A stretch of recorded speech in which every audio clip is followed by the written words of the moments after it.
अस्सलामुअलैकुम व्यूअर्स, उम्मीद करती हूँ आप सब खैर आफियत से होंगे। खुदा करे कि आप सब खुश रहें। अल्लाह ताला आप सबको अपने हिफ्ज़ व अमान में रखे, आमीन। अगर वीडियो पसंद आए तो वीडियो को लाइक ज़रूर कीजिएगा और चैनल को सब्सक्राइब कर दिया करें। और हाँ, एक प्यारा सा कमेंट प्लीज़ कर दिया करें, बेशक वो छोटा ही क्यों ना हो, बट आप प्लीज़ एक प्यारा सा कमेंट करके वीडियो को लाइक कर दिया करें। चलें हम आज की वीडियो स्टार्ट करते हैं। तो ये जिनकी स्टोरी है ये बताती है कि हमने मोहल्ला शिफ्ट किया था और हम अपने नए घर में जब आए तो हमारा नया घर हमारे पुराने घर के मुकाबले में बहुत कुशादा था।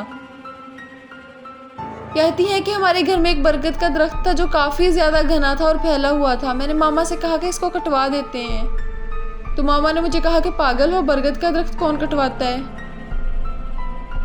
मैं भी चुप हो गई, लेकिन मैं हैरान होती थी अक्सर इस चीज़ को देख कर के उस बरगद के दरख्त पर कभी कुछ आकर नहीं बैठता, ना कभी कोई कौवा ना चिड़िया। उसके नीचे बिल्लियाँ भी आकर नहीं बैठती थी, वो बिल्लियाँ जो अक्सर हमारे घर में ऐसे ही घूमती रहती थी और हम उनको अक्सर खाना डाल दिया करते थे।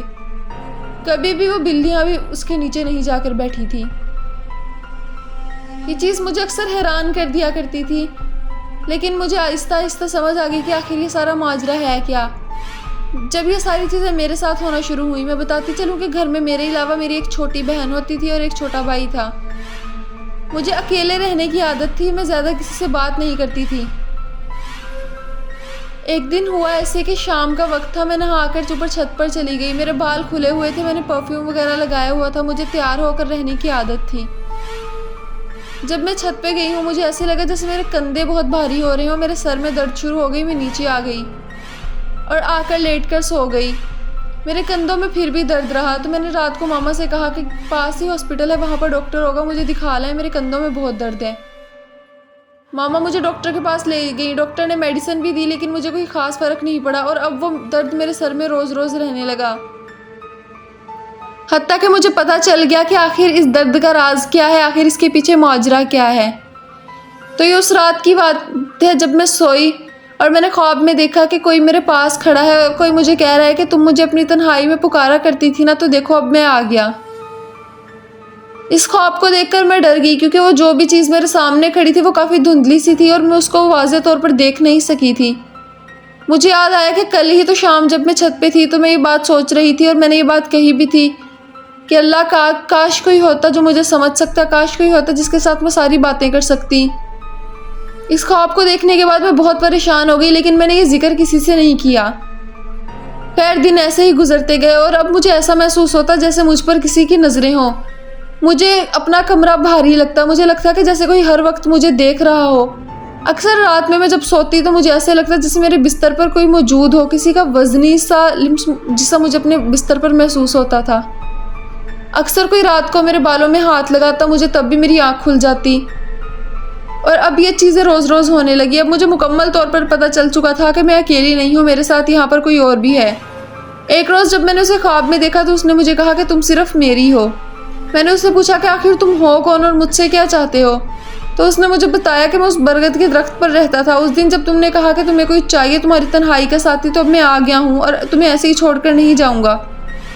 मुझे तुम्हारी खुशबू बहुत पसंद है। खैर मेरी उम्र हो रही थी तो मेरे घर वालों ने मेरे लिए रिश्ते देखने शुरू किए, लेकिन वो नहीं चाहता था कि मेरा कहीं भी और रिश्ता हो। तो जहाँ पर भी मेरे घर वाले हाँ करते और लड़के वाले भी राज़ी होते तो वो किसी न किसी तरह के रिश्ता तुड़वा देता। कभी लड़का इनकार कर देता, कभी लड़के की माँ बीमार हो जाती या कभी बात ही बदल जाती। ऐसे ही करते करते दिन गुजरते गए और बहुत वक्त गुजर गया। मैं अभी भी कुंवारी बैठी थी और मेरी छोटी बहन के लिए रिश्ते आने लगे और अल्लाह अल्लाह करके उसकी शादी हो गई। लेकिन मेरे घर में अब सबको ये बात पता थी कि मेरे साथ कोई ऐसा साया मौजूद है। मेरे घर वालों ने बहुत इलाज करवाया, लेकिन सब ने यही कहा कि ये जो भी चीज़ है इसका पीछा नहीं छोड़ेगी। वो इससे इश्क करती है लेकिन इसे कभी नुकसान नहीं पहुंचाएगी। और मैं यहाँ पर यह भी मेंशन करती चलूँ कि मैंने उसको एक दो दफ़ा अपनी आंखों से भी देखा। जब मैं बहुत ज़्यादा गुस्से में आ जाती, मैं चिल्लाती कि तुमने मुझे कैद कर रखा है। आखिर ये क्या हरकत है, तुम मोहब्बत करते हो, तुम ये कहते हो, लेकिन मोहब्बत में किसी को कैद तो नहीं किया जाता। अक्सर मेरी ऐसी बातों पर वो मेरे सामने आता। वो बहुत हसीन था, गज़ब का हसीन। और जब भी वो मेरे सामने आता उसने काले रंग के कपड़े पहने हुए होते और उसकी आंखों में सुर्खी होती और चेहरे पर उदासी। वो हमेशा यही कहता कि मैं तुम्हारी रजामंदी से तुमसे निकाह करना चाहता हूँ। मैं उसे कहती कि नहीं, ये नहीं हो सकता, तुम जिन हो और मैं इंसान। उसकी आंखों में नमी तैरती और वो वहाँ से गायब हो जाता। लेकिन हमेशा वो मुझसे यही कहता कि मैं तुम्हारी परछाई बन के तुम्हारे साथ रहूँगा, मैं तुम्हें छोड़ नहीं सकता, तुम्हारे वजूद के अलावा अब मेरा कोई मकसद नहीं है। मेरी छोटी बहन की शादी हो गई और अल्लाह ताला ने उसे एक बहुत प्यारी बेटी से नवाजा। खैर वो हमारे घर से बहुत ज़्यादा दूर रहती थी, तो वो जब उसकी बेटी 6-7 माह की हुई तब वो हमारे पास रहने के लिए आई। लेकिन इतनी छोटी बच्ची ने भी महसूस कर लिया कि मेरे कमरे में ऐसी कोई चीज़ है। जब वो उसे लेकर हमारे कमरे में आई तो वो बच्ची अचानक चीखने लग गई, मानो कि जैसे वो रो नहीं रही थी, वो चीख रही थी और एक तरफ इशारा कर रही थी और वो बहुत ज़्यादा डर रही थी। मेरी बहन ने मुझसे पूछा कि इसे क्या हुआ, ये ऐसे क्यों कर रही है, देखो वो रो नहीं रही, वो ऐसे जैसे किसी चीज़ से डर रही हो। मैंने इसे कहा कि तुम इसे लेकर मेरे कमरे से भाग जाओ, और मेरी बहन ने ऐसा ही किया, वो बच्ची को लेकर मेरे कमरे से चली गई।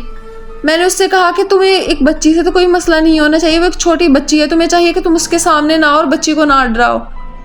लेकिन वो छोटी सी हमना के दिल में भी इतना डर बैठ चुका था कि वो अब जब भी मेरी बहन उसे मेरे कमरे में लेके आती, वो बाहर से ही रोना शुरू कर देती। वो कमरे में आकर बिल्कुल बेचैन हो जाती, ना हंसती ना किसी की तरफ देखती। वो इतनी प्यारी बच्ची थी कि मेरा दिल करता मैं उसे हर वक्त अपने साथ रखूं, लेकिन मैं नहीं रख सकती थी। वो बच्ची मुझे देखते ही रोने लगती। मुझे खुद से उलझन सी होने लग गई थी कि आखिर ये क्या था। मैं अपने घर वालों से जब हंस के बात करती तब भी उसे बुरा लगता, मैं जिस किसी से भी हंस के बात करती उसे बुरा लगता। वो चाहता था कि मैं हर टाइम उससे बात करूं, उसके साथ हंसूं मुस्कुराऊं, उसके अलावा ना किसी के साथ बात करूं, ना किसी की तरफ हंस के देखूं।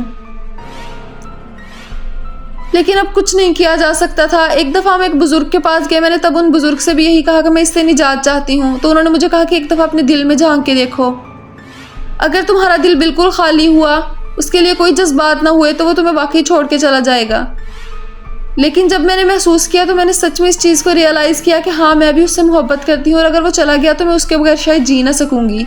मुझे उसकी आदत हो चुकी थी, और ऐसे ही करते करते हमारी ज़िंदगी गुजर रही है। मुझे पता है वो हर वक्त हर लम्हा मेरे साथ है, मेरी परछाई बनकर। वो मुझे कभी भी तन्हा नहीं छोड़ता। अब मेरे सारे बहन भाइयों की शादियां हो चुकी हैं, लेकिन अब मैं अपने घर में अकेली रहती हूँ, अपने मामा बाबा का सहारा बन के। मेरे भाई भी अपनी बेगम को लेके जा चुके हैं यहाँ से, जहाँ वो काम करते हैं। वो अपनी बेगम को उन्होंने साथ वहीं पर रखा हुआ है। मैं यहाँ घर में रहती हूँ और अपने वालिदैन की खिदमत करती हूँ। मेरी शादी नहीं हो सकी बस इसी की वजह से, क्योंकि वो कभी ये नहीं चाहता था कि मेरी शादी हो। जब भी मेरे लिए कोई रिश्ता आता तो वो मुझे हमेशा ये बात कह देता कि मैं उसके हाथ तोड़ दूंगा जिसने मेरे अलावा तुम्हें हाथ लगाया। एक दफ़ा मेरे कज़न ने भी मुझसे कोई मजाक किया तो उसने सोफ़े को इतनी ज़ोर से ठोकर मारी कि मेरा कज़न डर के उठ के खड़ा हो गया, और मैं वहीं पर चुप कर गई। मुझे समझ आ गई थी कि क्या माजरा है। ऐसे ही मेरी ज़िंदगी गुजरी सारी, ऐसे ही मेरी सारी जवानी ख़राब हुई। उसने मेरी कहीं भी और शादी नहीं होने दी। मेरे बहन भाइयों की शादियाँ हुई, वो सारे अपने घरों में खुश हैं। लेकिन अफसोस कि मेरी वो बेवकूफ़ी कि मैंने तन्हाई में उस दरख्त के पास जाकर वो बात कह दी, जिसके पीछे मेरी सारी ज़िंदगी तबाह हो गई।